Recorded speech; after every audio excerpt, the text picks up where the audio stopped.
Assalamualaikum warahmatullahi wabarakatuh. Saya Novi Saimatul Thoibah, NIM 191300023. Baik, pada kesempatan kali ini saya akan mempresentasikan materi politik dan negara.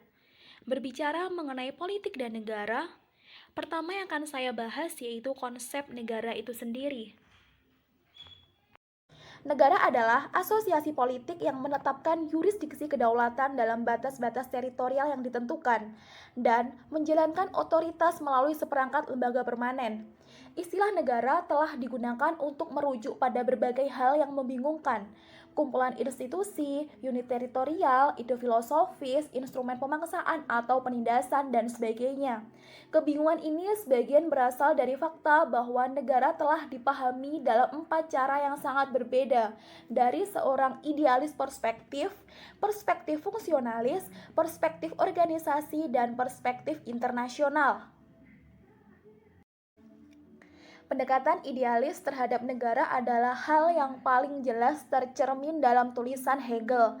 Ia mengidentifikasi 3 momen kehidupan sosial: keluarga, masyarakat sipil, dan negara.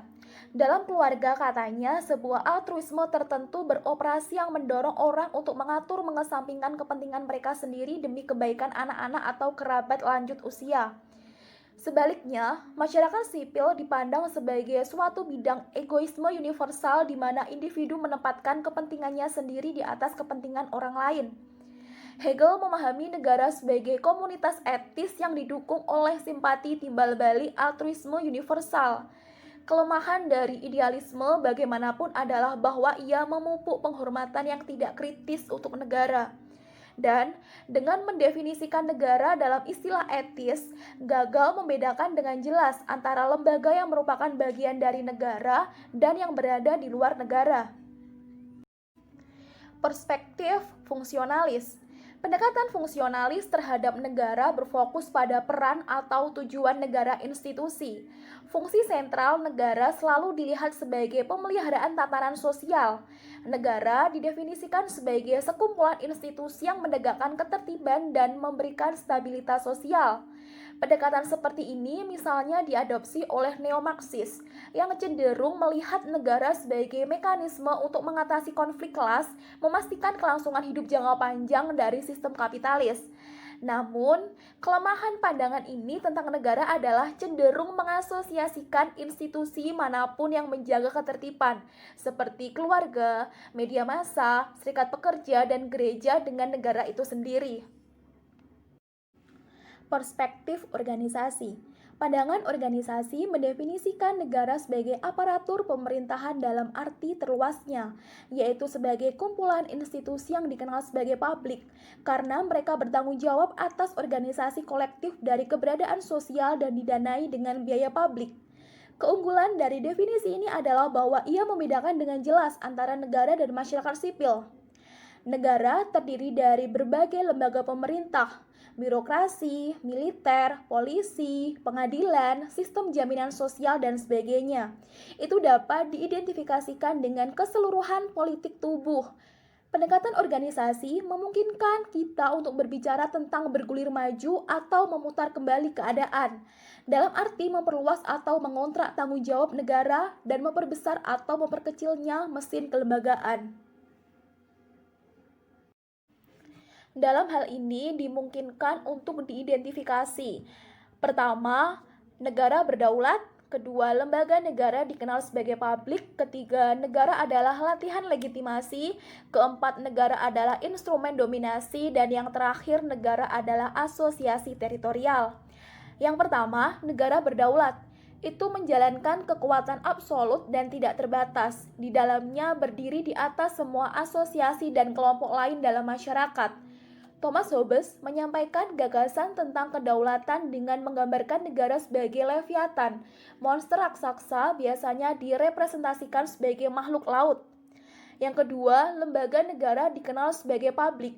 Berbeda dengan swasta, lembaga masyarakat sipil, badan publik bertanggung jawab untuk membuat dan menegakkan keputusan kolektif, sedangkan badan swasta seperti keluarga, swasta bisnis, dan serikat pekerja ada untuk memenuhi kepentingan individu. Negara adalah latihan legitimasi. Keputusan negara biasanya meskipun belum tentu diterima mengikat anggota masyarakat karena diklaim dibuat untuk kepentingan umum atau untuk umum. Negara seharusnya mencerminkan kepentingan permanen masyarakat. Yang keempat, negara adalah instrumen dominasi. Otoritas negara didukung oleh paksaan. Negara harus memiliki kapasitas untuk memastikan bahwa hukumnya ditaati dan bahwa pelanggar dihukum. Yang terakhir, negara adalah asosiasi teritorial. Yurisdiksi negara adalah secara geografis dan mencangkup semua orang yang tinggal di dalam batas negara. Apakah mereka warga negara atau bukan warga negara? Di panggung internasional, oleh karena itu, negara dianggap setidaknya dalam teori sebagai sebuah entitas otonom. Perspektif internasional. Pendekatan internasional terhadap negara memandangnya terutama sebagai aktor di panggung dunia, memang sebagai unit dasar politik internasional. Ini menyoroti struktur dualistik negara, fakta bahwa ia memiliki dua wajah, satu tampak keluar dan yang lainnya melihat ke dalam. Definisi klasik negara dalam hukum internasional terdapat di Konvensi Montevideo tentang hak dan kewajiban negara 1933. Sebagaimana dalam pasal 1 Konvensi Montevideo, negara memiliki 4 ciri. 1. Wilayah yang ditentukan. 2. Populasi permanen. 3. Pemerintah yang efektif. Dan yang keempat, kapasitas untuk menjalin hubungan dengan negara lain. Terdapat 4 teori berbeda tentang negara yang dapat diidentifikasi sebagai berikut. Negara pluralis, negara kapitalis, negara leviatan, dan negara patriarkal. Yang pertama yaitu negara pluralis. Teori negara pluralis memiliki garis keturunan liberal yang sangat jelas. Itu berasal dari keyakinan bahwa negara bertindak sebagai wasit atau pengadil dalam masyarakat. Pandangan ini juga memiliki analisis politik arus utama yang didominasi, memperhitungkan kecenderungan setidaknya di dalam pemikiran Anglo-Amerika untuk mengabaikan negara dan organisasi negara dan fokus alih-alih pada pemerintah. Yang kedua yaitu negara kapitalis. Gagasan Marxis tentang negara kapitalis menawarkan alternatif yang jelas dari pluralis citra negara sebagai wasit atau wasit netral. Kaum Marxis biasanya berdebat bahwa negara tidak dapat dipahami secara terpisah dari struktur ekonomi masyarakat. Pandangan ini biasanya dipahami dalam kerangka rumusan klasik bahwa negara tidak lain adalah instrumen penindasan kelas. Negara muncul dari dan dalam arti mencerminkan sistem kelas. Meski demikian, seorang kaya perdebatan telah terjadi dalam teori Marxis dalam beberapa tahun terakhir yang telah menggerakkan. Teori negara Marxis jauh dari rumusan klasik ini. Di banyak cara-cara ruang lingkup untuk merevisi sikap Marxis terhadap negara berasal dari ambiguitas yang dapat ditemukan dalam tulisan-tulisan Marxis sendiri. Marx tidak mengembangkan teori negara yang sistematis atau koheren. Di sebuah pengertian umum, ia percaya bahwa negara adalah bagian dari superstruktur yang ditentukan atau dikondisikan oleh basis ekonomi yang dapat dilihat sebagai fondasi nyata dari kehidupan sosial. Ketiga, negara leviatan. Citra negara sebagai leviatan adalah salah satu yang terkait dalam politik modern dengan hak baru. Ciri utama dari pandangan ini adalah bahwa negara mengejar kepentingan yang terpisah dari masyarakat, membedakannya dari Marxisme, dan bahwa kepentingan tersebut menuntut pertumbuhan yang tak henti-hentinya dalam peran atau tanggung jawab negara itu sendiri. Dalam pandangan ini, birokrasi mementingkan diri sendiri selalu mendukung pemerintah besar dan intervensi negara. Karena ini mengarah pada pembesaran birokrasi itu sendiri yang membantu memastikan keamanan kerja, meningkatkan gaji, membuka prospek promosi, dan meningkatkan status publik pejabat. Citra birokrat yang mementingkan diri sendiri ini jelas bertentangan dengan gagasan pluralis tentang mesin negara yang dijiwai dengan etika pelayanan publik dan tegas, tunduk pada kontrol politik. Keempat, negara patriarkal. Pemikiran modern tentang negara harus pada akhirnya mempertimbangkan implikasinya teori feminis. Namun, ini tidak berarti bahwa ada teori negara yang sistematis. Teori feminis meliputi berbagai tradisi dan perspektif dan dengan demikian telah menghasilkan kisaran sikap yang berbeda terhadap kekuasaan negara. Apalagi, feminis biasanya tidak menganggap sifat kekuasaan negara sebagai isu politik sentral, dan sebaliknya untuk berkonsentrasi pada struktur yang lebih dalam dari kekuasaan laki-laki yang berpusat pada lembaga-lembaga.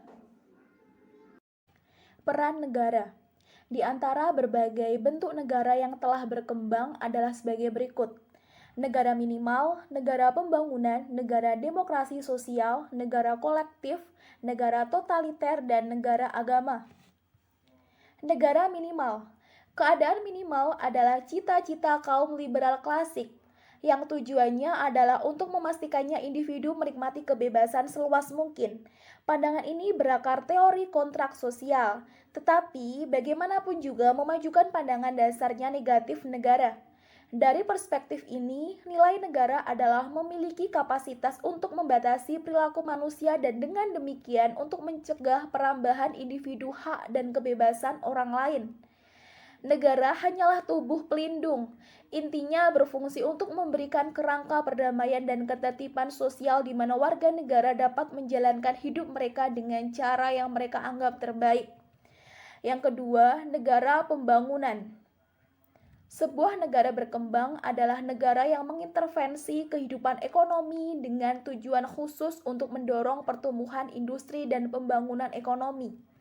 Ini tidak berarti upaya untuk menggantikan pasar dengan sistem perencanaan dan kontrol sosialis, melainkan upaya untuk membangun kemitraan antar negara kepentingan ekonomi utama, dan yang seringkali didukung oleh prioritas konservatif dan nasionalis. Yang ketiga, negara demokrasi sosial. Negara-negara berkembang mempraktikkan intervensionisme untuk merangsang kemajuan ekonomi. Sementara itu, negara-negara sosial demokratis melakukan intervensi dengan tujuan untuk menghasilkan restrukturisasi sosial yang lebih luas. Biasanya dengan prinsip-prinsip seperti keadilan, kesetaraan, dan keadilan sosial. Keempat, negara kolektif. Negara-negara kolektif membawa keseluruhan kehidupan ekonomi di bawah kendali negara. Pembenaran untuk kolektivisasi negara berasal dari preferensi sosialis fundamental untuk kepemilikan bersama atas properti pribadi. Kelima, negara totaliter. Bentuk intervensionisme yang paling ekstrim dan ekstensif ditemukan di negara-negara totaliter. Inti dari totalitarianisme adalah konstruksi negara yang merangkul segalanya yang pengaruhnya menembus setiap aspek keberadaan manusia.